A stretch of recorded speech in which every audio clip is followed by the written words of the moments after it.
What a last week it was for the franchise. Some would argue in Vancouver, some of the darkest moments in franchise history with the way that Bruce Boudreau and his firing was handled.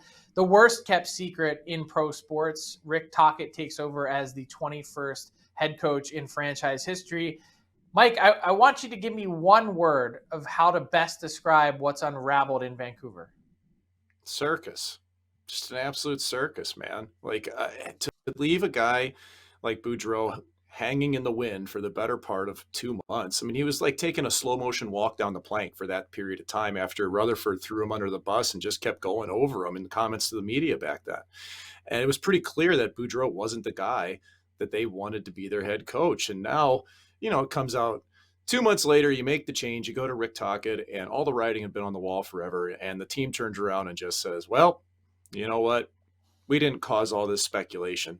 Basically blamed it on the media that this started to happen. It's like, no, you got to keep your house in order here. Like, you connect the dots, like keep your public comments like to a minimum here in line, keep them in line and not tip people off to what's happening, right? Like, it was pretty obvious that this was going to happen. So there's been so many things that have happened in Vancouver this year, Frank. It's like, what's next, man? Like, is this it? I hope this is it, because that fan base deserves better.